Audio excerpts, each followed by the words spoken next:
So picking up exactly where we left off in the last one, don't know if this will be a new episode or just still in the same one, but for my derivation since the liability episode, I connected personality to sorality. Again, the SON to the SOR. We're not going to do a lot of the linguistical derivation today, just because we did a lot yesterday, and kind of skipping over it, connected ability to activity. Sensorality orients, like if you have your orientation, people say your sexual orientation, but orientation literally just means your direction, which way are you oriented. So that was, again, linguistically useful. What is sonality? Again, we can connect R. Again, another thing I do instinctually, don't really know how to articulate it rigorously, but R, the letter N, and the letter M. Right, the letter R, if you extend the R and just curve it over, you get the letter N, and then if you square the letter N, you get the letter M.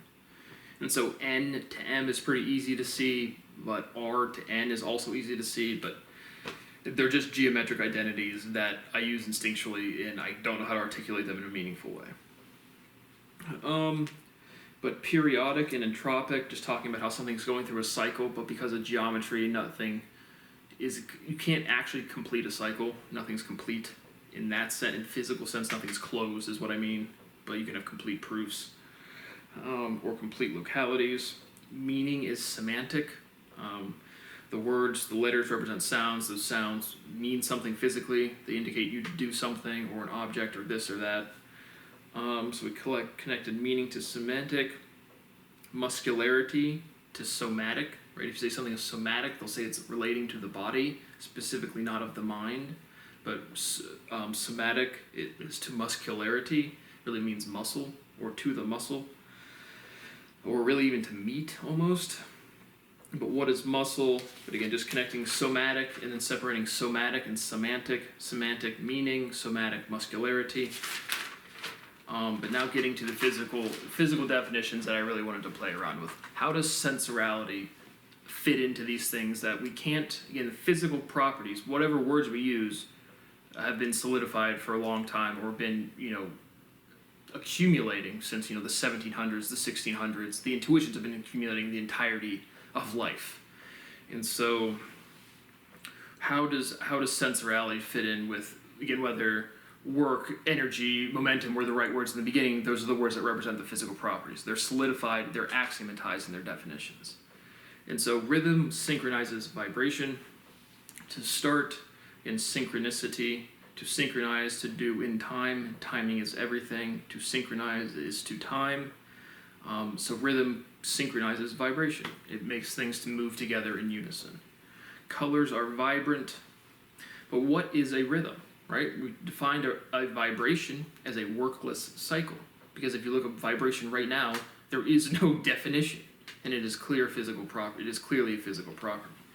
So a vibration is a cycle without work. Workless cyclicity is what we used last time. So then what is rhythm? Well, rhythm is not vibration. And we'll explain why. We're evolving our physical definitions, right? Because that's logically and more importantly, equally as important, physically consistent. That thing that's vibrating is not moving. That thing that is moving is not vibrating. Right, so rhythm is movement, right? Work requires movement. But that doesn't say what work is. It just says work requires movement. What is work? If you go to work, what are you doing? You're accomplishing something. You're trying to be efficient. You're trying to produce output. You're trying to, again, produce.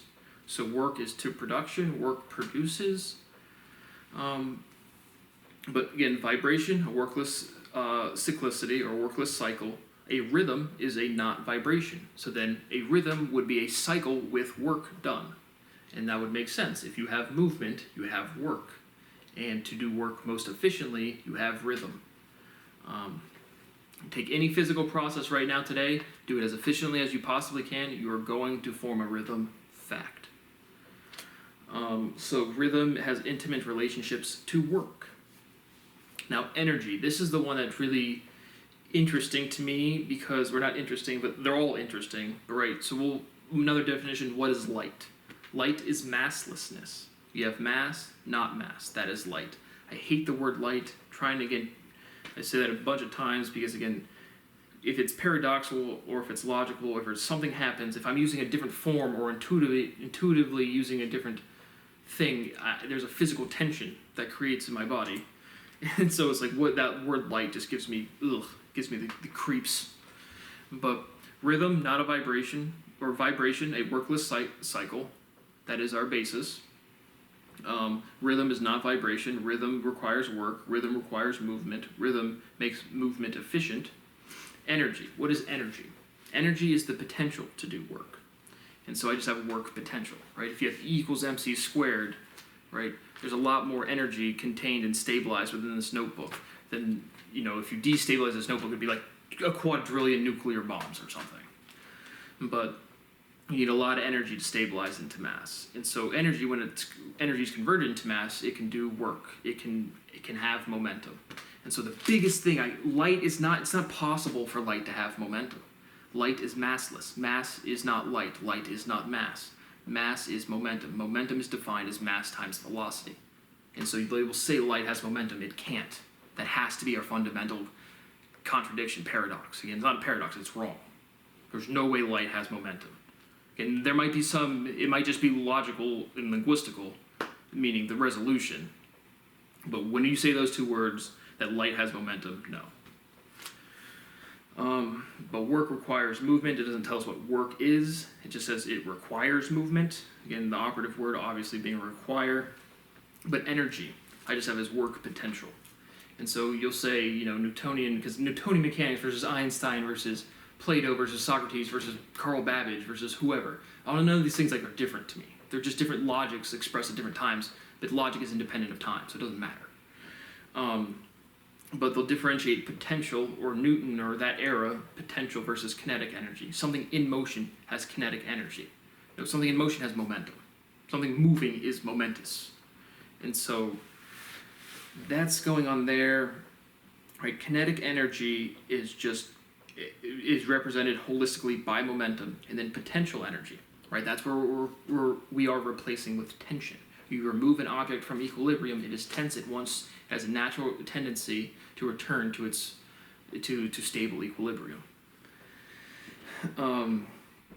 And potential energy, right? So potential energy gets replaced by tension, as I said again years and years ago, and kinetic energy kind of gets swallowed up with momentum, because the difference made by kinetic and potential is moving versus not moving. But if you're not moving, you don't have momentum. And so momentum is exclusive to what is represented now as kinetic energy. And potential energy is replaced entirely by tension. And then we're left with the final question is, what is work? But guess what? Look at your screen. Work. Sensoric. Sorality. That or in work is the same as sensor. So we're connecting it fundamentally. Sensorality will connect to work. And it's, again, what is work? Just immediately revert, right? Don't use fundamental physics. You're going to go to work or go into your job. What are you doing? Use those words and then scale them to fundamental physics, and you'll do what I'm doing. And so working on that, and then just to end with some questions that highlighted these intuitions for me. Does light exert pressure? Right? Pressure is force per unit area. Force is related to mass times acceleration. Once again, there's the mass. Light does not have mass. Is light forceful? Once again, does not have mass. Vibrate, vationate. Again, there are so many forms and intermediate forms of these words that once you guys see this stuff, it's I don't know. It's just something I can do. But what is the relationship of momentum and work? We just simply stated that, and it is empirically evident that if you have more momentum, you're getting more work done. If you have a rhythm, you have more momentum, you're getting more work done. So momentum, rhythm, and work. Those are our three ingredients for our axiomatizing of sensorality with our physical definitions. What is entropy? Right, we have disorder. Okay, so no, potential energy and entropy. Potential energy can be converted to kinetic energy in the formalism as it's stated now. It can be converted into a state of momentum. But entropy, they'll say it's the amount of states, amount of disorder, we use the analogy of you can have a bigger house and you have more space, so you are likely to have more disorder. But if you're a more organized person and you have a bigger house, just because you have a bigger house than someone with a smaller house doesn't necessarily mean yours is going to be messier because you have more space. And so that rhythm is what when you get into a routine, you limit that inefficiency. Same with fundamental physical systems. And so entropy is the energy that does not have the ability to become momentum. And so entropy, potential energy, is distinctly different than entropy.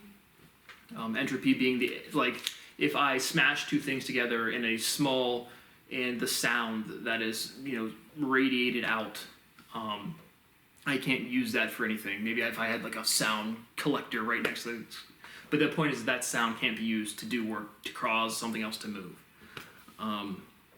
And so that is entropic. That is no longer useful to create work or to do work. And so potential energy and entropy is more disordered than potential energy. I don't know, but just trying to make some differentiations. But it's just entropy is the amount of energy of a system that can't be converted into momentum. Potential energy is not entropic, is what I have written, and I literally lecture on the things I proved like an hour ago. But potential energy is not entropic. It is not disorderly. Entropic, yeah, okay. So I just explained the same thing twice. Again, energy that would be labeled entropic cannot be converted into momentum. What is now identified as potential energy can be converted into kinetic energy, which would characterize a system with momentum. And so potential energy is not entropic. It is not so disorderly that it cannot be used for work. And so again, the final thing was sensor and work. That OR is the same. We're proving that, we're showing the direct iteration, and we're at the point of fundamental physical definitions. And so we're going to end with sensorality is a barrier, another terminology or physical manifestation of filtration, a barrier. And so, again, we've explicitly, the biggest, if you said what is wrong with physics today in all domains, it is saying light has momentum. That is fundamentally physically incorrect. Logically and linguistically inconsistent. So, and then energy does not move. Momentum represents stuff that moves. Energy represents the potential for movement. E equals mc squared. And that's the same reason that's the same reason people say, rest mass or relativistic mass is absolute AIDS in physics right now. Because you just have mass. You don't have more mass because you're moving. You have more momentum because you're moving. Mass times velocity. So that's it for today. I really like, once I can get to the physics, because again, regardless of what the words are, the physical properties in physical processes have to be correct. And we are getting there. It's clear as day. And if you could articulate, for example, if you're just watching this, which I'm sure nobody is, but if you could articulate any one of these steps, you would have a Nobel Prize and a PhD and be a tenured professor literally 8.5 years ago. So, we are so far developed in this, and I've already done this entire process. That makes it even more fun. Still at my mom's house. Thank you for watching. See you on the next one.